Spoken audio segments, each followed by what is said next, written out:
Okay, let's talk about Unit 8, Lesson 2, Translating Functions. So these are really transformations, and these rules will work with all future functions that you learn.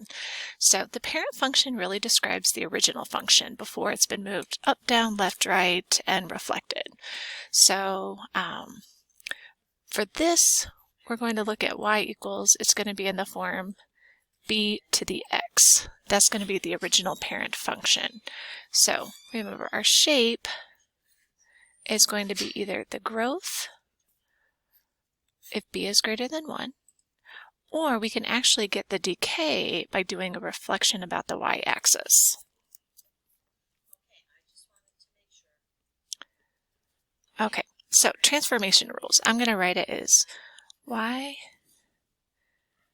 equals b to the x, and then we're going to put it as plus or minus c, and then plus or minus a d. Okay, so the c, when it's in the exponent, it's actually going to move your function left and right, but it moves at the opposite value.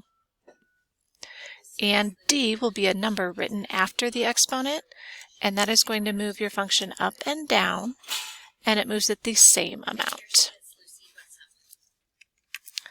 Now, in general, what you need to realize is that when you have a graph on the parent function, the ordered pair 0, 1 is always going to be on that graph, because if you plug in 0, anything to the 0 power is 1.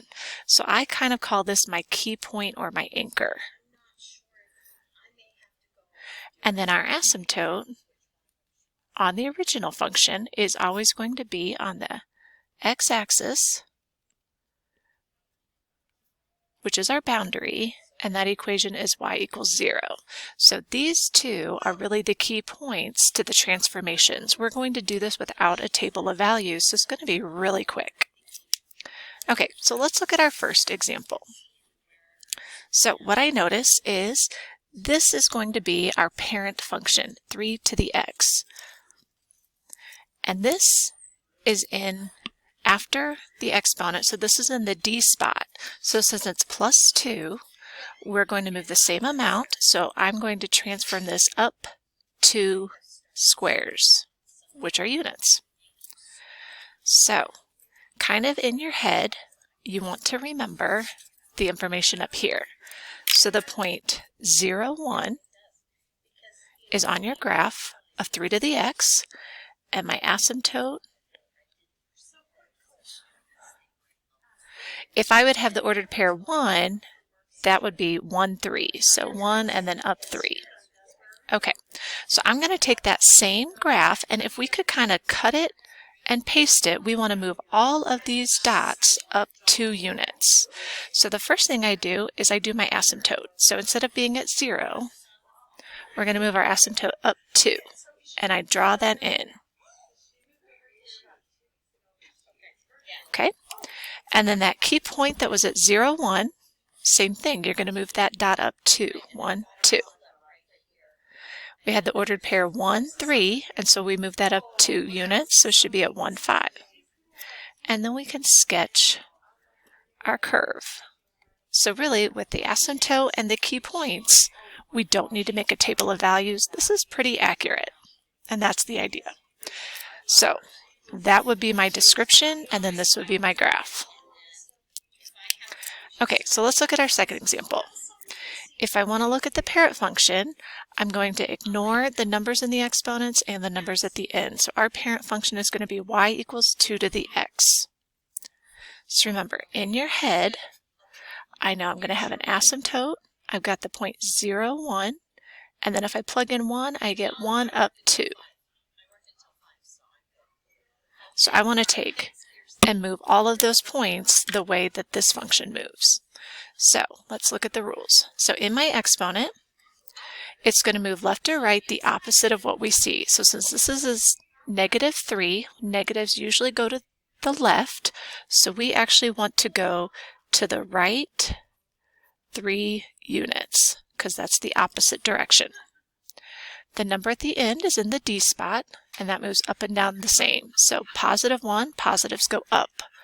So up 1 unit. So those would be our descriptions. So when it comes to our graph, we're going to do the same thing. I start with the asymptote. It started on the x-axis, and I need to move that up 1 unit. We always draw a dotted line to show that it really is imaginary. It's just a boundary to help us guide our graph. Then we've got the point 0, 1. So I go to 0, 1, and I just kind of rest my marker. And I'm going to go to the right 3, 1, 2, 3, and up 1. So then I've got my ordered pair 1, 2. So I'm going to go to 1, 2. And same thing, I have to move that to the right, 1, 2, 3, and up 1 unit. So I know I've got a curve, and I'm going to curve towards my asymptote. And that is a pretty accurate graph. All right, let's do our last example, which is an example of decay. So we can compare this to y equals 2 to the x, and it's going to be a reflection about the y-axis. Or we can make our parent be y equals 1/2 to the x, which we know is decay. So we still have 0, 1, and we still have our asymptote at the x-axis. If I plug in -1, I get the ordered pair 2. So let's look. I don't have a left or right movement since there's no number in the exponent, and this is in the D spot, so we're going to move the same amount, which means we're going to go down 2 units.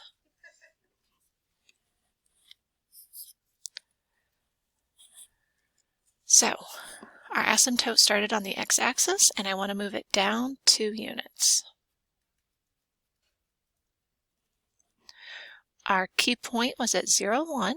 Same thing, go down 2. And we had the ordered pair -1, 2, and we want to go down 2 units. So we have to remember that this is decay. So our curve down towards the asymptote.